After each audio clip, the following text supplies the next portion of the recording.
Hey, hey, hey, hey, hey, hey, hey, hey, hey, hey, hey, guess what? We have an incredible show for you this evening. Oh, am I doing a flash frame? What's going on? Is this flash dance? Am I okay? Am I good? Okay.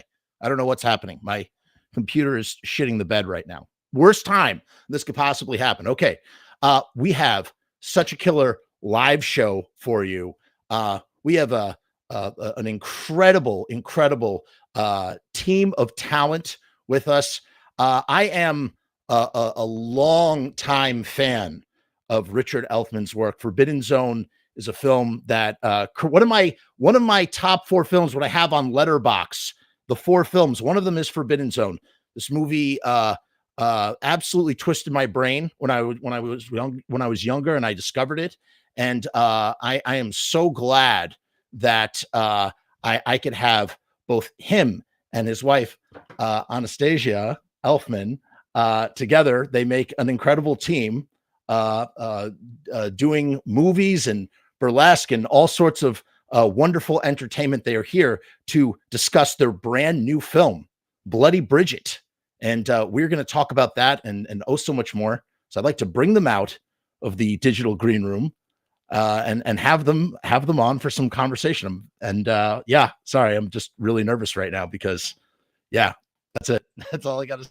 Hi. Whoa! Hello. Welcome to my show. Hello there. Hello. First of all, I just want to say Mazel Tov on the new film. Like that, it is really hard to make feature-length films, so that's really great that you have a brand new film, Bloody Bridget, ready to go, ready in the can, ready to premiere. It's fantastic. In fact, when is the premiere? I think we have some information here. Well, we've been Canada to Brazil and everywhere in between festivals, but what we're doing is our Los Angeles premiere at the Shaka Go Film Festival, May 18th. Look at that. It's sold out immediately, so there's no more tickets.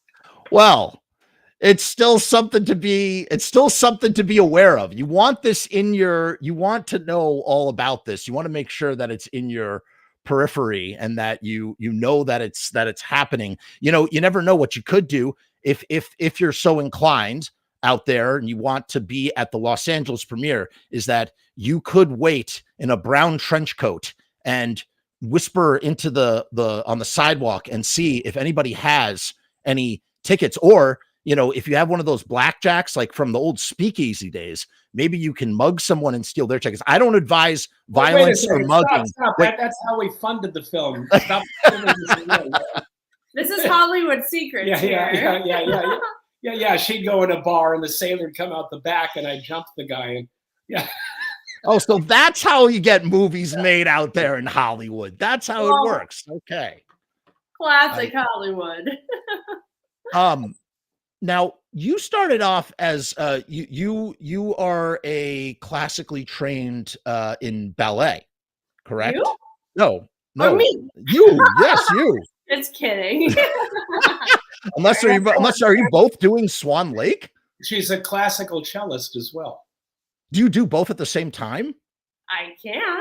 Oh, that's something that would be what attracted you to ballet particularly? I don't know. I mean, I started ballet, classically trained in ballet, and grew up in the theater since I was 3. So I don't know. I just grew up in that kind of culture. So I've just always loved it. And it's always been like that, and dance have always been ingrained in who I am. So I'm a very like performance-y, physical comedy kind of person. What does that do particularly? Tell me about the toes. What happens to the toes? What's the deal with the toes? What's the deal with the toes? Yeah, the toes. You're doing ballet. You know toes. They call it on point. But she dances on point, and she's done it on broken toes. I have. You're giving away secrets. Yes. I'm a trooper, so yeah, the show must go on, and it always does with me. So yeah, definitely done performances with broken toes, torn ligaments, you know, like as a ballerina and obvious dancer, we're athletes, and, you know, you have to perform under those extreme circumstances and just smile through it. And, you know, that's showbiz. Totally. So, but is there any like, do you have like, do like a specific warm up with the toes? Like, is there something that you could do to strengthen the toes? I mean, completely. I rub like meat on it and let the cat lick it. This is too many secrets. I don't know. You're not supposed to say that. All Elfman's secrets revealed on the Frumess podcast channel today. That's what it's all about. No, rubbing meat, that makes sense. Well, you know, it's interesting. Like your fingers and your toes, they don't have muscles. They just have ligaments, right? So it's like, how do you strengthen something that doesn't have any muscles in it? That's weird. It's all about repetition and you know, muscle memory or lack thereof. I don't know. It works out for me. So I don't want to ask too many questions. It's kind of like the coyote going off into a cliff. Once he looks down, it's over. So I got a couple more years to go, hopefully. So no more questions on that. Actually, she's 168. She's a fucking vampire. Hey, but you're Valentine. No, explain to me this. I have more questions, but not about the sun. She bursts into flames. What exactly is a Valentine vampire? Okay, so I'm glad you asked. Okay, so in Haitian folklore, this is like a real thing. A Baron Samadai, a top hat, cigar, rum, women. His wife is the red-haired Irish Saint Bridget of Ireland. Earlier, a Celtic goddess, Bridget. So Samadai's missing his wife, sees this red-haired Irish burlesque dancer in a dive bar, thinks it's his wife who's lost her memory but reincarnated, and he has to re-empower her. So he makes her a Valentine vampire. Well, what is that? Oh, you shall see. Blood only whets my appetite. I must eat their beating hearts. Is that the line, babe? Yeah, so her victims, first she sucks the blood, then she rips the heart out, rips the chest open, and lets them watch their beating heart while she takes bites out of it. But they all deserve it, thankfully. I think there's something about, isn't there, you know, how they say like, you know, terror can like seize up muscles and make it, you know, less appetizing, but maybe it's the reverse with a Valentine vampire, where the terror of watching your own beating heart being excised from your chest cage, rib cage, makes the meal more appetizing. And you know, that's interesting too. There seems to be kind of like a Medusa sort of thing, at least in your particular vision, the production design. Whose idea? Where did the Medusa aspect come from with the crazy hair? But of course. There's a great. That was definitely Ricky. I mean, we had some kind of creative boxes to maneuver out of, because a lot of those scenes were done on green screen. So we couldn't have like totally wild hair. We had to have it kind of so that the green screen wouldn't show through. And so we went to this fabulous like wig place on Hollywood Boulevard, and literally Ricky like gets pen and paper and just draws a stick figure with the Medusa hair going out. And then our stylist there, Tony, he put together like 10 different wigs to make one wig. So it was so heavy, and it's so huge in real life. And we have 3 of them, and I only ended up using, I think, 2. So I was about to say, like, yeah, that's typically like the type of like prop or whatever, just costume where you need like multiple, because if something is gonna happen to them or something, you want to. Yeah, they kill. Okay, so we're fighting the fucking clock. It's the fastest I've ever worked with 2 cameras. I won't even tell you how few days we shot this thing, but it was like bang, bang, bang, bang, bang. So Murphy's Law insurance. Okay, give me extra wigs, because some little thing like that could like fuck you for 3-4 hours. Wait, so how many? What was the total shooting time for the whole movie? I won't tell you. Okay. It was you won't believe it. It was so I had like a very great cast and crew, and we moved like lightning with 2 cameras. Hey, And a well-oiled machine. I'll give you one of my hacks. Okay, so normally with the kills, you have to take your like 3-4 person practical effects department, location to location to location, set up, clean up, whatever. I did all my kills back to back, 6 of them against green screen, brought in like props and tables and beds. And then with CGI after, we blew the walls away and created this or that. And it saved me a week shooting. Fortunately, now the other side of Anastasia, okay, ballet and cello, she's the daughter of 2 Marine parents and was at Marine camp every weekend of her youth. And she's a trooper and doesn't complain. So there she is. The tubes are gorilla taped to her, digging her hands, breaking her nails, trying not to throw up, eating this piece of shit, whatever, heart. So it's like, cut, cold shower, clean her up, next, action. Wow. 6 in a row over 14 hours. This is my work ethic trooper here. Bravo. Bravo. Oh, thanks. Well, luckily I have had an amazing crew, my makeup and my costume department. They totally had my back. So it was like easy peasy to do all of that work on set. And we're talking first cold showers, and then it was just buckets of water on her head right on the set to make. Oh my Lord.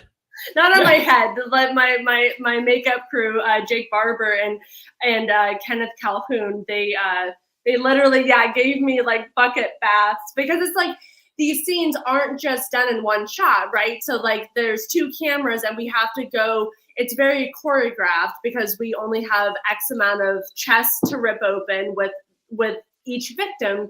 And so we have to move like very selective and decide, okay, so we have enough coverage of this, okay, next. And so it's like, it's a very long process. It's not done instant. And so yeah, it was a lot of work for everybody. You know, and even one guy go make the heart like pump up and down. Yeah. That's a lot of breathing. That's a lot of breathing. Yeah. Breathing into beating. So although the sleazy lawyer who tried to turn her into a prostitute, when he saw his beating heart just before he expired, he even upped his offer. Wait, so what are the hearts? The hearts, what were they made out of meat, or were they like? Well, funny you should say. Okay, so little backstory. I'm a vegetarian, and Rick is like this famous grill master, and so he's known for his grilling. And so he kind of, in the beginning, he kind of like threatened that we needed to use a real heart, you know, to get like the real. And by the way, trooper that she is, she offered to do it. I was getting to that. Yeah, I was going to do it because, you know, the show must go on. That's ingrained in me, right? So just deal with it later. So anyway, so I was like trying to make a deal with him. Okay, can we do it like in gelatin or something like that? Or what's our other options? And so I thought that it was going to be gelatin hearts coming onto set. And then on set, our makeup crew brought us these like huge, gorgeous looking like foam and latex hearts. But my we're talking even shit off the practical effects floor. Well, I don't know how that, I don't know. Yeah, it was horrible. And aside from everything else, like the broken nail, she had to stifle off throwing up a few times. Yeah, he's blowing my story a little bit, so we're gonna get there. So anyways, I couldn't get like, because there were moments where I had to like, there were scenes where I had to like really like chew on the heart and like pull it apart and really like enjoy this evil person's heart, you know. And so I couldn't get the latex and the foam off with my like fangs, because I'm sensitive, I guess. I don't know. But they were popping off. And so the makeup crew had to score it with like a straight razor. And so it would make all of this like microplastic and foam, and it would get into my gums and teeth, and I would almost be retching. But luckily we got the shot, and I got to like try to not throw up on the side. Faster, slower, more emotion, next emotion, cut, clean her up. If you have to throw up, do it quick, honey, clean her up. Action, next. Six times in a row. Exactly. Well, yeah, over a long period of time. But I tease him, but it's kind of truth too.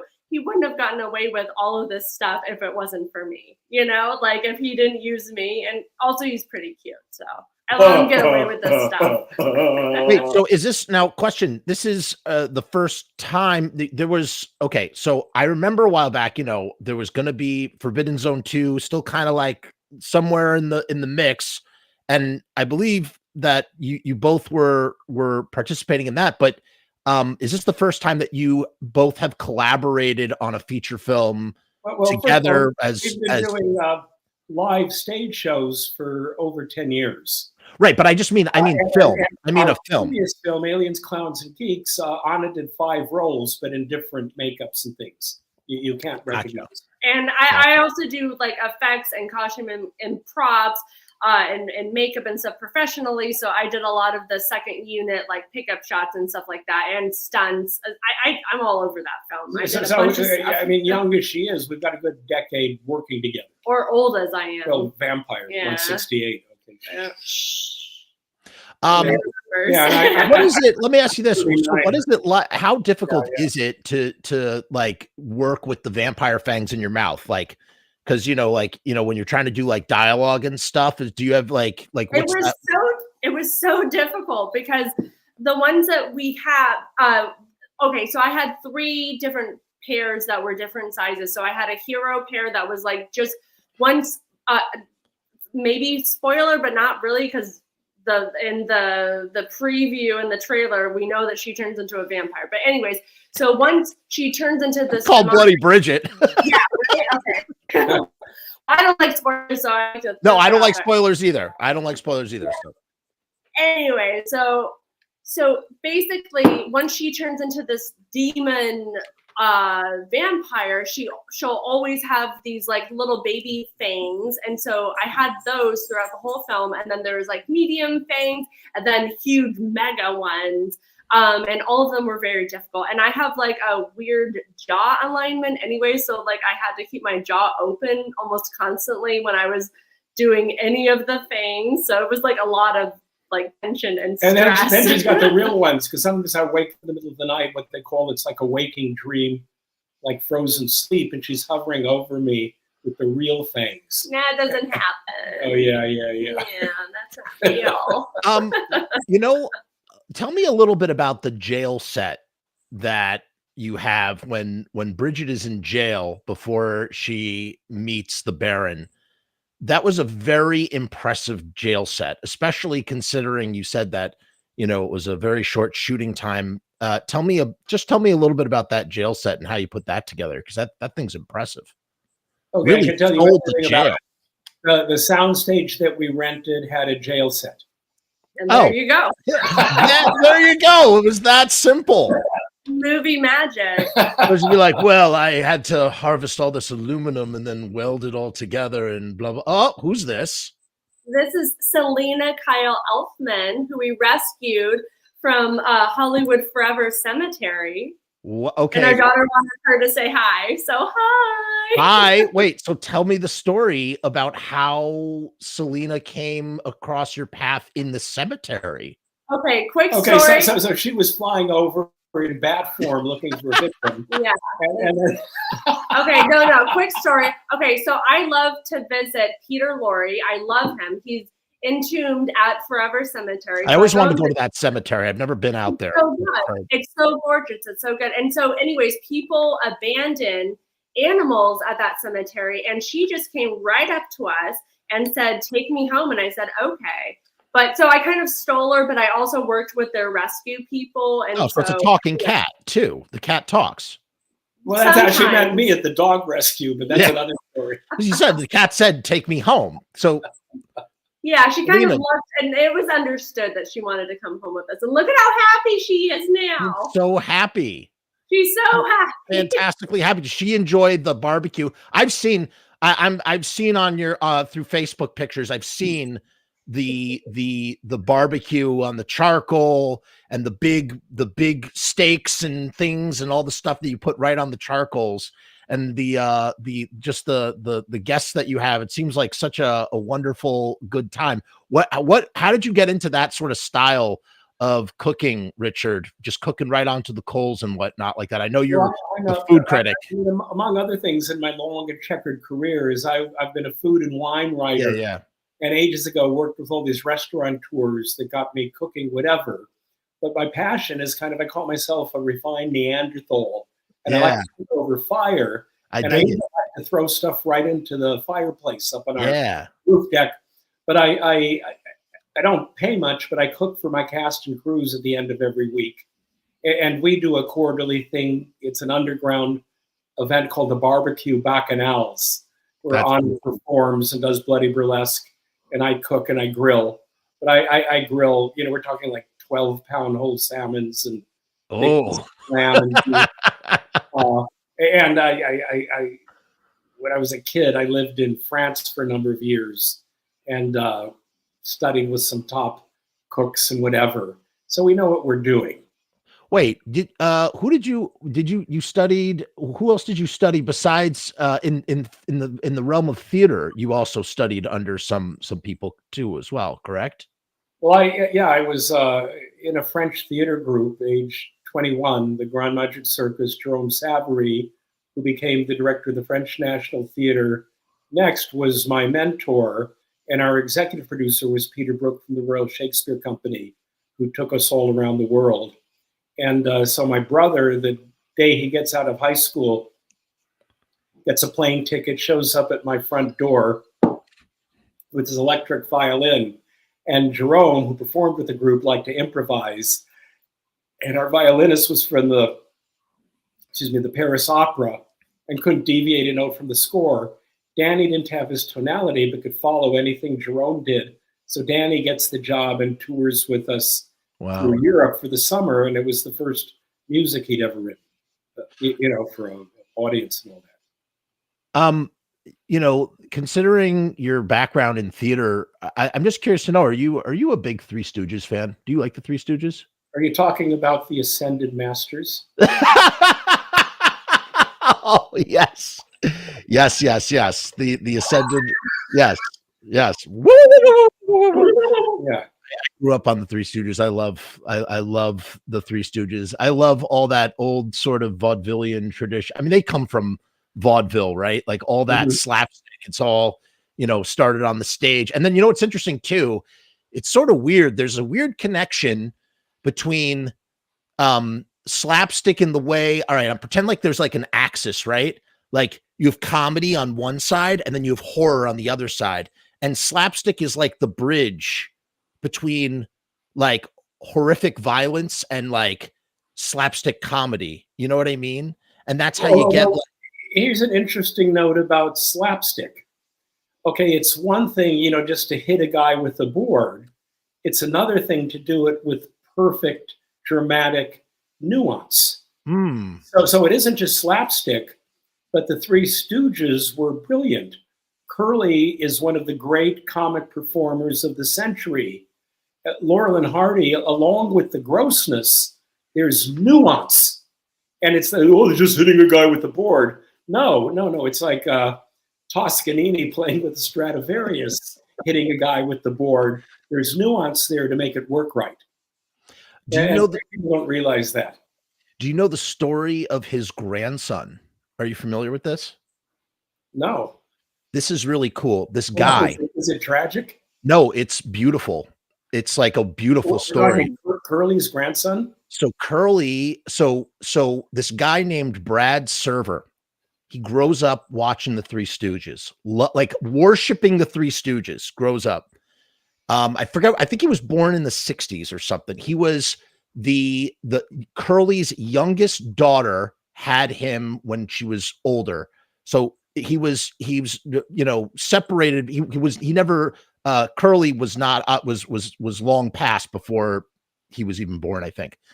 But he grew up watching and loving the Three Stooges. He had this deep affinity for the Three Stooges. And because of something in the family dynamic, some sort of, I don't know, divide or division or something, the mom never told Brad that her father was Curly from the Three Stooges. And he didn't find out that his grandfather was Curly until he was like a young man who, again, was obsessed with the Three Stooges. And now he calls himself Curly G.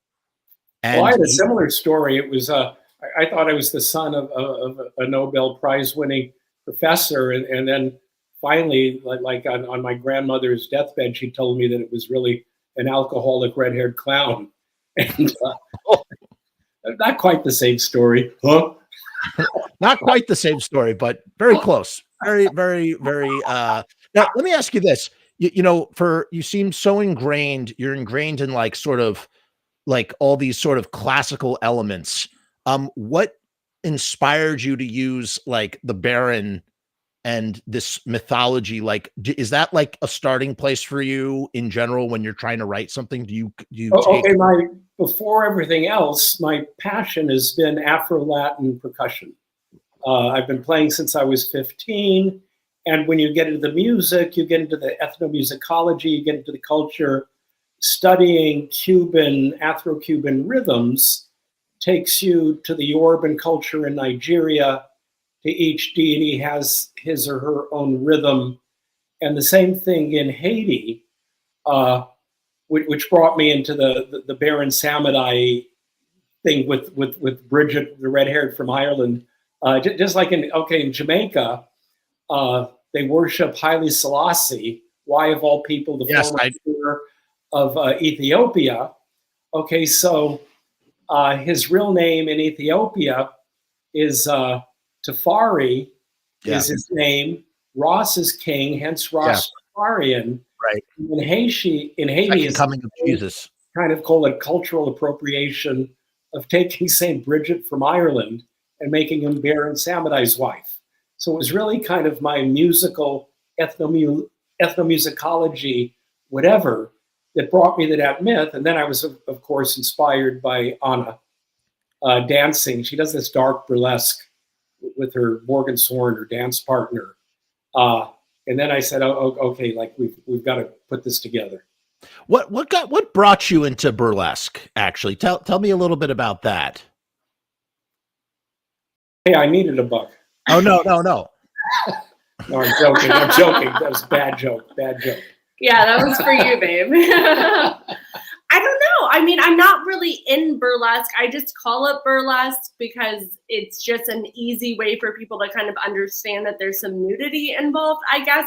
My stuff is more like almost like a surreal David Lynch meets like kind of Butoh meets like Lon Chaney Sr., like expressive, dark, weird stuff. So I don't know.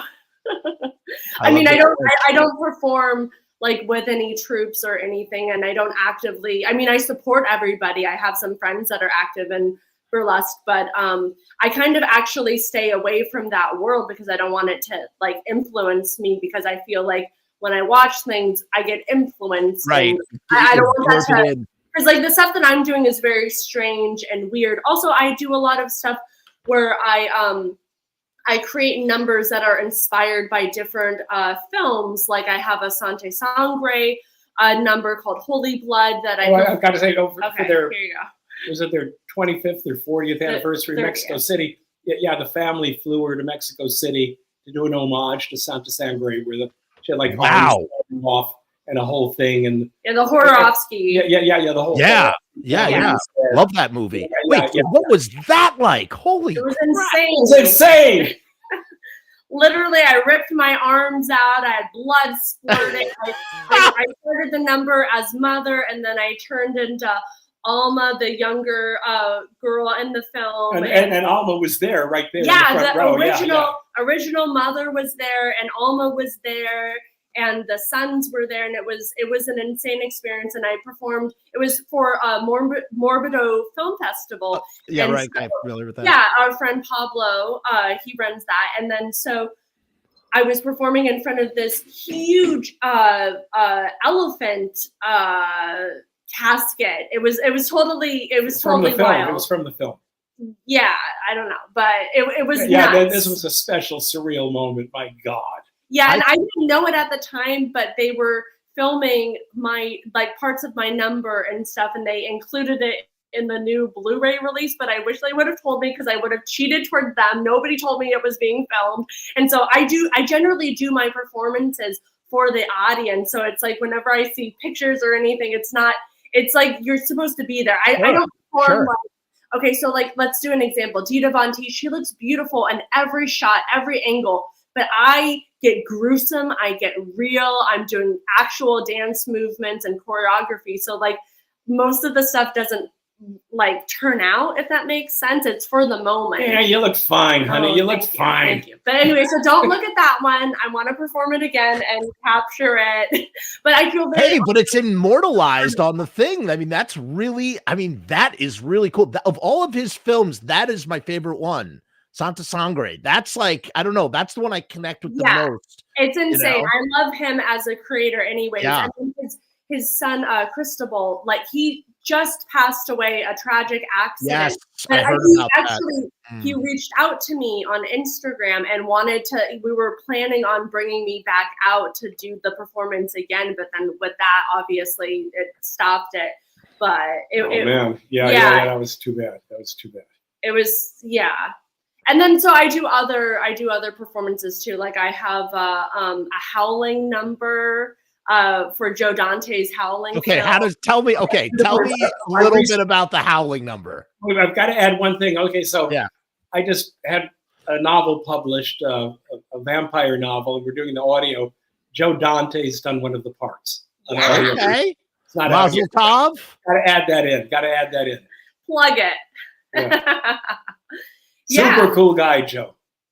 I bet. I was asked to come up with, because I'm known for coming up with these like wild, they're very immersive and dramatic openings to screenings. So because I do practical effects myself, and so I rig the practical effects in the moment myself, and I do costuming professionally, all of that. So I take elements inspired by the film, score, costuming, all of that kind of stuff, choreography, all of it. So it's like a very big moment for fans when I come out and just like kind of like idolizing the film that we're, about to watch, if that makes sense. So anyways, I was asked to come up with this number for Howling, a Joe Dante screening, and then it ended up falling through, but I still have the number ready. So if there's another Howling, there was a theater, someone got sick, they didn't have the tech, they couldn't do the projection. Life is so funny. Yeah, that's showbiz, right? That's life. That's showbiz. Yeah, I have a Suspiria number that I'm working with the Goblin band to bring that. Like Goblin, like Goblin the band. Oh wow! I'm talking to Goblin, and so I have a Suspiria number where I perform it on point. Okay. Oh, what about what's that movie with the bugs that they? Oh no, that's not a Goblin. Phenomena. That's not Goblin. They don't. I don't. Maybe I'm wrong. No, I have that all confused. Okay, they did Zombie, Suspiria. Zombie, Suspiria. I think that one of the guys from Goblin did the score for Phenomena, which is a batshit insane movie. If you have not seen it, I don't know. It's crazy. We'll watch it tonight. We're horror fanatics. Good. Wow. That's friggin' awesome that you are, and you should watch it tonight. I promise you, if you decide to make that the evening's film to watch, I promise you, you will have a really good time, especially in the ending. I'm not going to say what it is because I don't like spoilers either. I'm not going to say it, but I'm going to tell you the ending is going to melt your face off. Your face off. Perfect. Love it. And the score it's like a heavy metal guitar. Like a little Photoshop and take a few years. Yes. Okay. Hey. And the thing about melty faces is they're really, really sticky. And you know what else is sticky? Do you Elfmans know what else is sticky? No. Riot Stickers. Riot Stickers is the official sponsor of the Frumess channel. And we're doing a very special deal where you can get 200 die-cut stickers for $69. Link is down in the description. And, if you want, the thing about a die-cut sticker is it's made with a computer-guided scalpel, so you can get any shape you want. So if you want some stickers in the shape of like Bloody Bridget, which is having its LA premiere on May 18th, you can get that done. If you want if you want King Fausto's head on with some dice, surrounded by some dice, of course, with Richard's permission. You wouldn't want to do it without Richard's permission first, but with some dice surrounding it, and to get the shape You could do that too, all at Riot Stickers. So check it out. We're going to play the 60-second bumper, and we will be right back with Elfmans talking all sorts of really cool stuff. And we gotta talk about the show too. We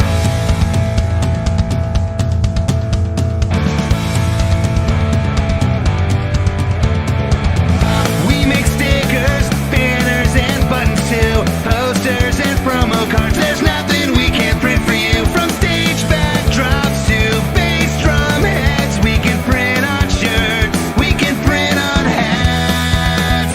We can print on pants. Cheap prices and high quality.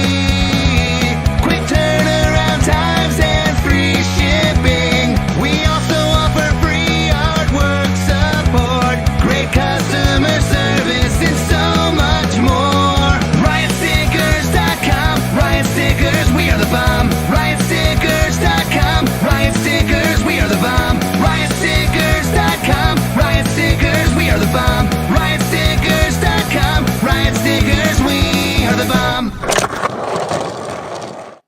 And that is a promise. Very cool. Very cool. Oh, thank you. It's not me. It's that's our sponsor. If you guys ever need stickers, you go to riotstickers.com. They're just they're the best. They're the I best. could use some stickers right now. Yeah. Hey. I could. I could. Good. I'll send you an email with the thing. Wait, so tell me more about the Shaka Go-Go Film Festival. Like, tell me more about it. What else do you know about it? Well, these cool guys, what is it, like Eric and Ben called us up. We want to be in the festival. And we needed an LA date, and it was the right time. And so, bang, there we are. Hey. Heck yeah. Sign us up. And I asked them, do you mind if we rip things up? They said, sure. Hey, it's always good to tear things up. Tear it up, rip it up. We got our band Mambo Diabolico. That's a great name. It's a serious 9-piece band. Yeah. And then wait, what makes it serious, Richard? What makes it serious? Okay. Ridiculously good musicians. Yeah. And nuanced music. Yes. This isn't your typical shit. It's not your typical shit. That's serious. That's serious. Yeah. Is Ego Plum a part of that? Okay, Ego Plum, who has done music with my brother Danny Elfman, both for Aliens, Clowns, and Geeks and Bloody Bridget, is the cartoon king in Hollywood. He does, what is it, the top shows? Not just SpongeBob, but all 3 shows. Welcome to the Wayne and what's the third one? It's Camp Coral, and it's all the SpongeBob spin-offs. And they also, he did, what was it called? Cupheads. He did every episode. Yeah. Wait, hold on. Pause. Okay. This is crazy. No. This is so crazy. My son loves Cuphead. We're watching Cuphead, and all of a sudden, I noticed they have the devil. I noticed the dice, and I noticed like the music. I'm going, holy shit! Like this, there's totally some Forbidden Zone. That's the Eagle Plum wrote every note for every episode. I mean, right now he's doing a big Warner Brother feature. But so this is like, we've got serious music in our band. Wow. And David Silverman, who's produced every Simpson episode from day one, is our tuba player. Oh, that's, the guy you want on the tuba. So it's not typical music. This is like quirky, fun, radical. Ego Plum's just a genius, kind of like my brother Danny. No musical training, grew up in East LA. His real name's Ernesto Guerrero. Can't even read music, and now he's the top animation guy in Hollywood. You know what's funny about that? What you just said, can't even read music. There's so many. Well, question. I mean, Danny, now they can, but they didn't in the beginning. Danny can read music now, obviously, but now we can. But you know what's interesting about that? And you look at it also, the another incredibly famous example is Paul McCartney. Very famously could not read music. I'm sure he can now, but this idea that like all these guys, all these geniuses, like they don't, even if they don't have like the rudimentary, whatever you want to call it, like the fundamental training, that like you don't need to have the fundamental training to do genius stuff and to like go outside of the box. I think it's like, I don't know. It's just interesting, like how people always want you to play by the rules, and like you don't necessarily have to play by the rules to do something really fun and creative. You know, it's more the like 10,000 hour rule, right? It's like Malcolm Gladwell are learning, you know, learning on the street. You know, you listen to like the Beatles. They had their band. They were like in a window, and they were like cutting their teeth, you know, and paying their dues, and you know, learning their technique and stuff. And it's about repetition, and it's about, you know, like all of that stuff. And yeah, I feel like that's for a lot of major creators. You know, if you look back, you know, for me, I feel like it's the 10,000 hour rule. Absolutely. Absolutely, man. Like, and it's you know, it's, what is it? It's passion, consistency, you know, treating something like it's a job, even if you're not getting paid to do it. You do it because you have to, because you love it, because, you know, it's how you express yourself, and just, you know, getting better and better and better. You know what? And that's the thing about like stuff like school. You know, school, it's like what, you know, that saying about like how like if you teach a fish to try and climb a tree, it'll think it's dumb for the rest of its life. You know, yeah, it's like the same thing. Like if everybody else is a monkey, and then the fish just has to climb a tree instead of swim in the water. And it's just like, it's I don't know. It's just so interesting how like it, you know, the frameworks try to, you know, again, it's going back to like, you know, being able to read music versus being outside of the box and just doing your thing, doing your own style, whatever it may be. I don't know. Yeah. Well, we're really excited about the Shaka Go-Go, the May 18th show, because like Ricky said, we've been literally taking this show, or version of it, let's say, from Brazil to Canada, everywhere in between. And so we've been cutting our teeth on the it's kind of like our road show kind of vaudeville-esque tour. And so sometimes we'd have 3 nights in a row in different cities. Yeah. And I don't know, and I have to pick up local musicians. She finds local burlesque artists. It's been crazy. Wait, so how do you pick them up? Do you just go carousing, Richard? Do you just go carousing around and you're like, hey, you look like you play the piano beforehand? But often I don't get the rehearsal until the afternoon before the show, and sometimes better than others. So I got to say is, God, Seattle was great. Austin, we get great musicians. Boy, Brazilian, I've got to say, as much as I love my Canadian friends, I had better percussionists in Brazil. Interesting. Very interesting. You wouldn't think so. Tell me about the other film, the Aliens, Clowns, and Geeks. Yeah, tell me a little bit about that. I know Vernon Troyer was in that. R.I.P. Yeah. It's a very poignant tale of an out-of-work actor that wakes up with the key to the universe stuck up his ass, and it thrusts them into this multi-galactic war between the clowns and the aliens. I would expect nothing less from you. Classic love story. So is that movie out yet, or what's the deal? Yeah, that one. It's we didn't get to do the festival thing because of COVID, but you could find it on Amazon. Aliens, Clowns, and Geeks. Okay. Yeah. It's 100% on Rotten Tomatoes. It's a tight, fun movie. Scored by Danny Elfman and Eagle Plum. Anna does 5 parts, but you can't recognize her. Well, I'm going to be looking. Some of them, I hope you don't recognize me because I look so bad. I'm going to play a game. I'm going to see if I can spot you. Take a shot every time you think you notice me, and you'll be on the floor by the end. But anyway, so fun fact. We tour with our films. So besides the Bloody Bridget Film Festival tour, we also tour with Forbidden Zone and with Aliens, Clowns, and Geeks. And so these are very special performance-driven screening events. So it's like, I would say a lot of Ricky's fans became fans of him because they found Forbidden Zone on like a bootleg VHS copy in somebody's basement or in the back of somebody's like a videotape store, right? And so I want to tell my story when you're done. I have to tell you. Yeah, go ahead. Sorry. Yeah, so it was out of print forever. Nobody got to see it on the big screen. So that's what we're trying to do. We're trying to bring this on, like seeing Danny as the devil singing on the big silver screen and experiencing it not only with Rick and the audience, but also we do these live pre-shows. So it's kind of like vaudeville.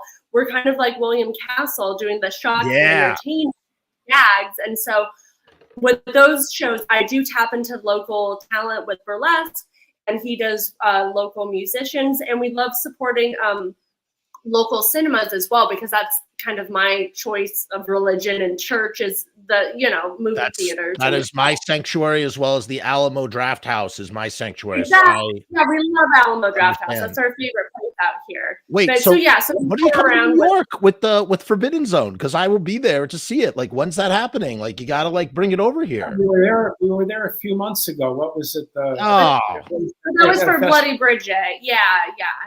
I missed it. I mean, feel free. Everybody can feel free to like request our show, request our films, and we'll, they can contact us directly and we'll come out. We love performing. We love traveling. My Alamo. Yeah. Ricky loves meeting fans. I love meeting people too. Okay, I want to tell you about how I discovered Forbidden Zone. Please. All right, I was the year is 2005, and I am in the back of a Sam Goody in the used section, and my favorite hobby back when you can actually purchase physical. I mean, you still can in specialty stores, but back when you could just nonchalantly purchase physical media in a brick and mortar store. And I was looking through, I used to work at a Sam Goody, so I had a discount as well. And so I'd always get the, use my discount in the used section. I'd always just, get a stack of movies. And the thing is, obviously this is pre-internet on phones. So, it's that old adage of, hey, what does the cover look like? What does it say on the back? Blah, blah, blah, blah. And then just going, taking a chance if you've never heard of it. And so I'm going through and I come upon Forbidden Zone, and I look at the back and I see that there's a frog butler, and I read the description, and I just was like, I don't know what this is. I don't know. And like, I knew absolutely nothing about it. I just saw this weirdness, and I was like, I'm just going to buy this blind. I'm going to go home and I'm going to watch it. My friend and I watched it, and it was like a religious experience. It was so eye-opening for me. You have a whole army of zombie. Sorry? Say that again? What? We will have a whole army of zombie. Yes, I was the army of zombie. That's right. That's right. And I got to tell you, the things that were in it, like, and we would just watch it incessantly. And, there is a Jewishness to Forbidden Zone. There's like, I can't explain it. I'm Jewish. I feel this real. Wait till you get to the last minute of Bloody Bridget. Okay, I'm excited now. It is a little homage to Yiddish theater in the 1920s. Yes, well, you have your cameo. You do the Yiddishe Charleston in Forbidden Zone, but that's not why. The screamings, I actually get up on the stage and chat and sing along with it. Oh, really? I just everything, like, that's how I learned about Cab Calloway from that movie. Like, I didn't know, like, I think I might have been, so like ever so slightly familiar with Minnie the Moocher, but like, I didn't know, like, all that, like, it opened my world to so many things. And then in 2010, the MoMA had a special Tim Burton exhibit, and one of the special side presentations was the Forbidden Zone in color. You had just colorized it, and you were there for a Q&A, and I went to go see it. I took a girl I met on OkCupid on like a date to go see this movie, and like, it was our first and only date, and it was so weird. I was like, hey, you want to go see this weird movie with me? And she's like, yeah. And she was totally like, it was not her scene, but it was such a it was a wonderful. I hope you didn't marry her. No, it did not happen. Didn't go down. It's a good test to separate the shaft. I was about to say it was a So many people say that they use it as a test. That's so great. Listen, I'm gonna be honest with you though. I prefer it in black and white. Like the color is fine. It's interesting in color, but to me, part of the magic of that movie and all of its all of its wonderfulness is the black and white creates a malaise. And I feel like when you see it in color, you see underneath the malaise. And I don't want to see underneath the malaise. I want to just experience it. Like I want to be thrust into this world. And yeah, it's just that friend who I watched it with the first time. It's one of our, inside sort of shared treasures that we love so dearly. I like your nuanced, articulate description. But when I initially wrote the thing, I was intending for at least the underground sequences to be in color, to use this 1920s thing where you hand colorize the frames. And I was going to send it to China, but I went broke long before the slow boat made it to China. So the colorized version is actually closer to my original vision. But I mean, I respect that, and I hear that from fans that saw it one way the first time. But the colorized is actually closer to my original vision. The style, there's something about Forbidden Zone, like the style. Like I can't talk about this right now because I will literally not stop talking about it for like I could literally talk about this movie for hours. Like I said, it legitimately is one of my all-time favorite movies of all time. Hey man, drinks are on me the next time you're in. No, like legit. Like it is like there, like it's influenced me artistically in so many ways. Like here's the thing about Forbidden Zone. Like as it did Tim Burton. Yes. Oh, it most certainly did. Now let me tell you something too. I watched, obviously I grew up on Tim Burton. I grew up on, Danny's, all of your brother's music and all of his scores and all of his wonderfulness. But what's interesting, and obviously it makes out Mystic Knights of the Oingo Boingo. And I watched all the supplemental stuff that was on the DVD. I did not have a bootleg. I had whatever I had is absolutely an official Richard Elfman thing with all your, you do an intro and you're smoking a cigar and Frenchie talks on there too, and there's like all this stuff. So I think it's legit. Here's the other thing too. There's a 68-minute version of Forbidden Zone on 16 millimeter that is not like. When are we gonna ever see that? Hello, what's up with that? Is that coming out? Well, we never cleared all the rights. I never finished it. It's a long story. It may be 100 years from now. Everything becomes like. Is it drastically different? Is it drastically different? Yeah. Really? Like plot and like songs and everything? It's different? Yeah, it's got songs that aren't in the other film. But I mean, eventually everything becomes public domain. So at that point. The point, going back to the style and what you were saying about Tim Burton, like you can hear songs like the one where they're gonna electrify Frenchie. God, what? Give him all the Jews. Give him all the Jews. Dun dun. Like you can hear like before Danny writes the songs that are going to be in Nightmare Before Christmas. You hear the same sort of alliteration, sort of like rhythmic style that he's going to use later on. It's all in Forbidden Zone. It's all there. I want more alliterations. Come on, more alliterations. It's just okay, brother. But exactly how. No, I'm joking. No, but like the style. Okay, so like me as a filmmaker, I'm a filmmaker too, and like in trying to make. You've got to send us some links, then, man. I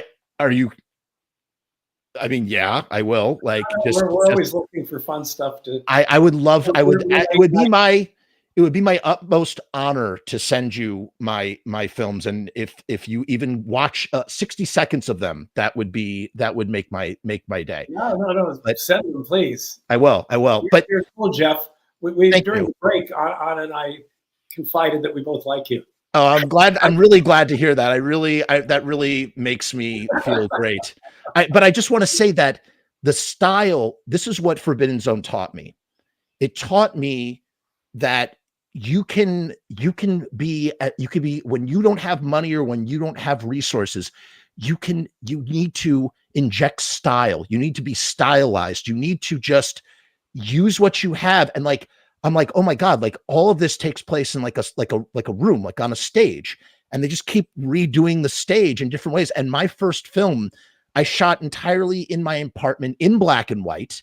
And I used the same white walls for a psychiatrist office as I did a flower shop, and I just kept reset dressing everything. And all of that came from watching Forbidden Zone and just thinking like, okay, now we have to have a cemetery, but I can't be in the like we got kicked out of Sleepy Hollow Cemetery.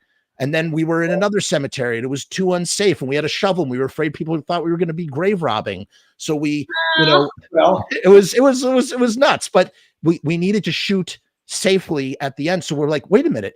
What if the cemetery just becomes really stylized? So I built all these tombstones, all these cardboard German expressionist tombstones. All of that came from German expressionism. Then you will like the ending of my movie, because all of that, you're in a real cemetery in the dark at 2:00 in the morning. And then all of a sudden it shifts to this fog encrusted, black and white, Tri-X 400, that really high ASA grain, in a cemetery with these tombstones and everything's over, like hyper exaggerated. And it was just like, I was like, you know what?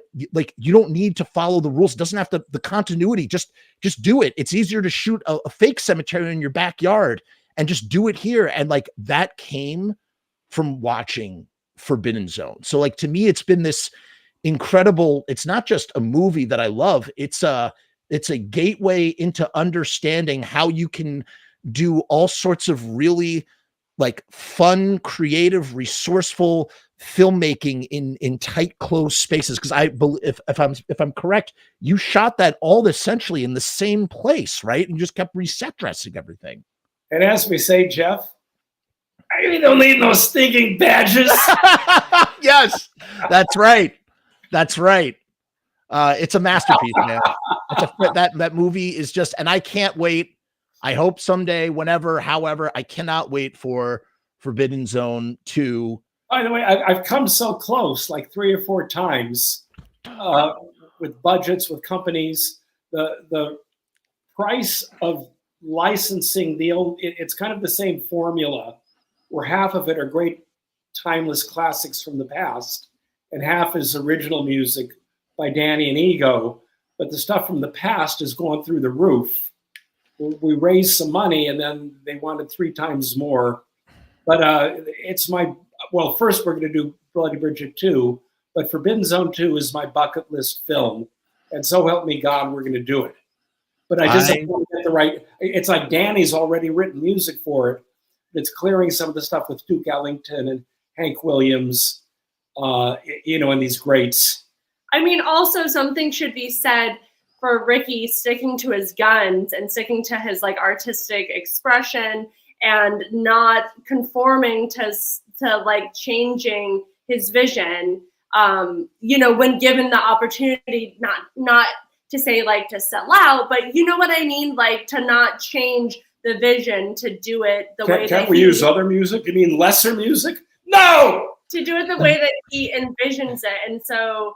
It's like, I mean, if you take the new Beetlejuice, that took like 30 odd years for that to come into play, and like they're dealing with like multi-million-dollar budgets and Tim Burton and all like A+. It's like, it's insane how hard it is to get any project together and finished. So that's just like my 2 cents is that, No, that's a very profound 2 cents, and I agree. Bridget, okay, here's like to young filmmakers, how bad do you want it? Get a bunch of credit cards, up the limit, shoot the fucker, not even knowing what it's going to cost. We're not out of the woods yet, by the way. That's how I've made 2 feature films, and I'm working on my 3rd now, and that's how I do it. I what I realized? I don't have to. I don't have to go to a big city. I'm right above New York City. I can just be where I am. I can make tiny, personal, quirky, I call them just no budget feature films, right in my backyard, find like interesting people to put them in. And, use that philosophy and just make these little movies. You gotta send us some. You gotta send. I am absolutely going to send you my features, and if, like I said, even if you watch even a frame, I would be that would literally make my, like, the kid who watched your, like, it really is, it's an honor to be speaking with you both now. Because like I said, I just, the film, I still have my DVD copy over there, and I have not, it still plays just fine. And I want to upgrade to the director's cut Blu-ray. I just haven't done it yet. But it really does, that film really does, it informs so much of who I am, truly. So thank you. Very honored. Thank you, Jeff. Thank you, Jeff. Yeah. And as if you could have been a fly on the wall, as we confided during the commercial break, we like your way with words. Yes. Are you okay with us adopting you? It sounds like. Oh, please. Hey, you want to know something? Are you okay with that? I'm okay with that. You and I were in a movie together. We were both in a movie together. Which one? Dial Tone of Doom. We're both in Dial Tone of Doom. Yay! I have a. What did you do? I just picked my nose. I just picked my nose for 2 minutes, for 2 seconds. I'm not really in the movie. I just, Michael and Sophia were like, hey, can somebody just, we need somebody to, pretend like they're at an airport or something. So I shot myself against a screen or whatever, and I sent it to them. Oh, perfect. I love them. I love them. They're the best. Yeah. They're the best. They're so talented. By the way, Anna just was a scream queen in a film, and she's doing another in a few weeks with Drew Marvick. Yeah. What's it called? Pool Party Massacre 2. Yeah. So I heard about not that. announced yet. Okay. No. I think that title sounds very familiar. She's the co-star. Okay. Yeah. I know. I'm pretty sure that was announced. I'm pretty sure Was I've heard. it? Yeah. I think no, Pool Party Massacre 2. That sounds very, very familiar to me. Yeah. I'm positive. It's not shot yet, I don't think, because I haven't gone yet. Okay. Pool Party Massacre 1. No. It was another thing she did for Drew. It's in Las Vegas. I got some deal. We're staying at the fancy Bellagio posh hotel. Mm-hmm. And then every time, like 3, 4 in the morning, she'd be dropped off at the front door dripping with blood, and I'd have to walk in the room. So that was another really great project with Drew Marvick, who actually, I got to kill him when we had a screening of Bloody Bridget. He was one of my victims, because during my pre-shows, I have a victim in the audience where I drag them on stage and I rip their beating heart out and eat it. Here's a rumor.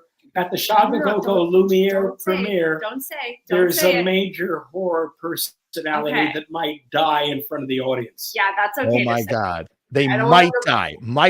Not guaranteed just yet. Although I think it is guaranteed. Yeah, major horror. It's very guaranteed. Might die before the film. Oopsies. But anyways, Overkill. So I was in this anthology film, which is really great. It's called 1031, and I think ours was like volume 2 or something. Oh, I've heard that series. They're up to number 4 now. Yeah, I was just cast in that one as like last minute for our friend. And so I come back into the universe as a totally different character. But anyway, so we were in Las Vegas for Overkill, and it was so much fun. And it was insane because I would be dropped off at like 3, 4 o'clock in the morning, dripping with blood. And so the security people were both interested, but also trying to like ignore this blonde woman who's like been dropped off and like trying to get into the Bellagio hotel. But luckily I had Rick come down and like usher me to our hotel room. Wait, so are you like, so hold on, are you like in like you're just in like regular clothes, dripping, covered in blood, or are you like, wow? Yeah, it was literally, I would shoot my scenes and then I would try to wash it off, but it would still be there and stained, because like, no spoiler, but I might die in that film.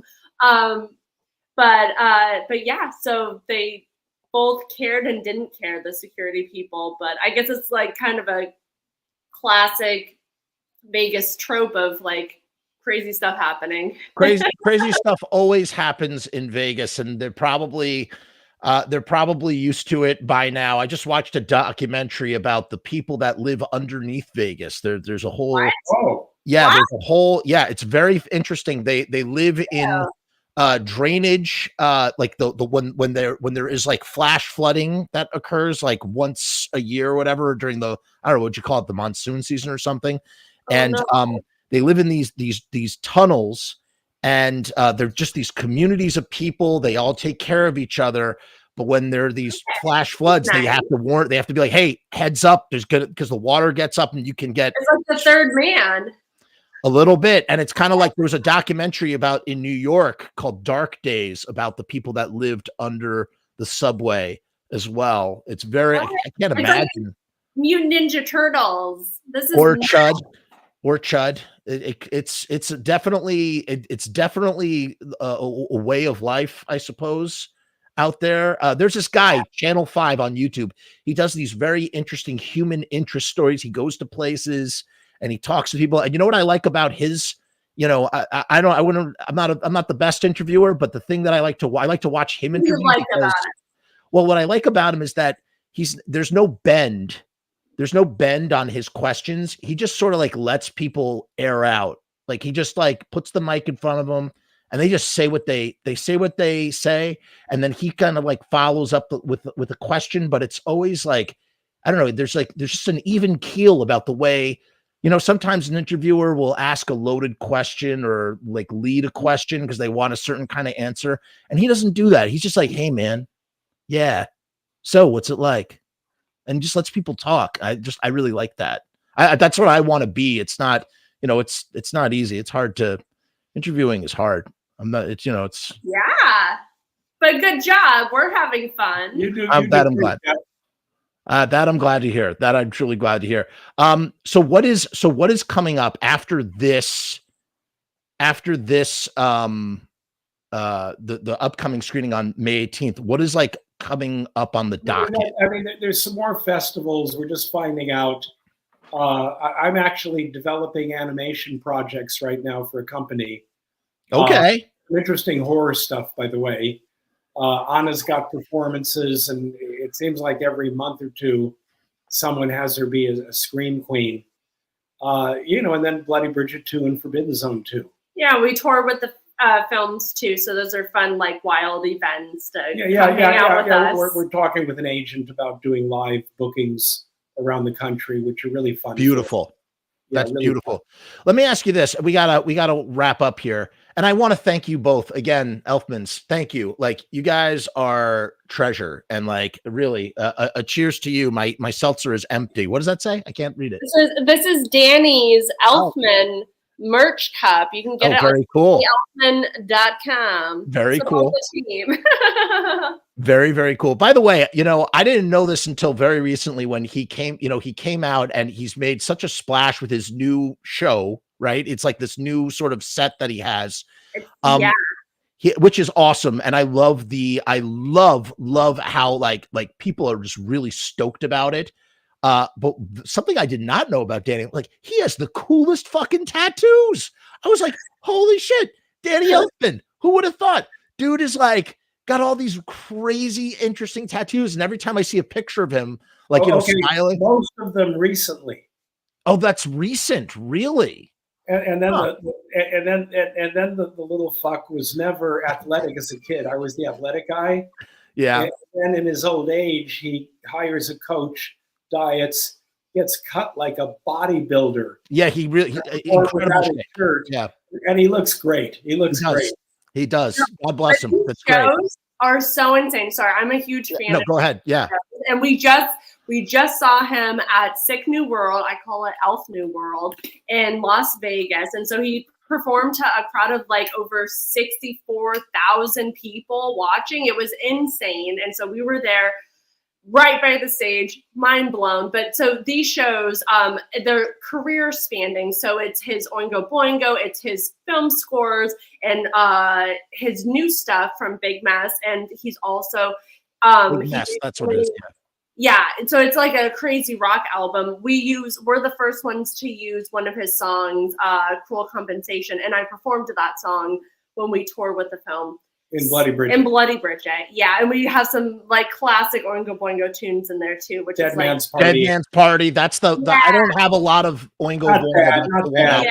have. We're Yeah. so lucky. We're so lucky. But Yeah. so these shows are so insane and just like it brings the audience through his whole career. Like we're talking Simpsons to Edward Scissorhands. He's to done like, everything, Oingo man. Boingo. By the Like way, it's Danny so just crazy. got the Emmy for Wednesday, just so you know. Yeah. Oh, Yeah. really? Mazel Yeah. tov for that. You know, it's funny. Again, I was talking about Paul McCartney earlier and stuff. And in terms of score alone, like you think about all the stuff all the movies that Danny has done. And I mean, he's up there, man. He's up It's there. so crazy. Like It's he's like literally crazy. like Batman. I mean, I know we've got the 60s version. Batman, That's Simpsons. classic. That's solid. But like Yeah. when you think of Batman theme, True. you're also thinking of Danny. Like it's insane. The Ba, things ba, that ba, How did he come up with that? Like, where does that come from? Like, ba. it really is kind of Touching crazy. his shoulder. Yeah, he's got. All right, here's a question. Wait, Forbidden Zone question. All right, last time I watched Forbidden Zone, which was very, very recently, with that same friend who I watched for the first time, I noticed something. I always notice something new and different every time I watch it, and I always file it away in my cabinet. When Danny is on the platform, when he's the devil, during the big Minnie the Moocher number, you shot that in reverse. You shoot when he's like, you know what I'm talking about? When he does the dance. It was not shot in reverse. He has the ability to jump above Oh, of course he does. Right. against gravity classic. and do motions in reverse. Yeah. But it wasn't shot that way. It was Danny's ability and his performance. He's very talented. yeah. Of course. And he can reverse gravity and make his Or in reverse. tails go up. Okay, Ricky. Thanks for giving Ricky this opportunity to write that little fake information there. So thanks. Hey, listen, that's going down in history. We all know now how you've revealed way too many secrets on this podcast about all your Wow. all the stuff. But for real, like I was like, oh my God, like I can't believe I never noticed that. And I was just thinking, like, what a wonderful, what a wonderful lo-fi way to make something really sort of, I don't know. I just really like that. But that was a very recent observation I had. Thank you. Listen, let's wrap this up. Again, I want to thank you guys so much for coming on the show. We will definitely keep our eyes peeled for Bloody Bridget 2, Forbidden Zone 2. And I'll tell you, the next time that you're on the East Coast with Bloody Bridget and Forbidden Zone or whatever, I will absolutely be there in attendance. So Well, Perfect. drinks are on us, Jess. Drinks Okay. are on us, Jess. hey, that sounds like a plan. As always, we say peace and hair grease here on the Frumess channel. And we'll see you next time. Guys, hang on for 1 second while I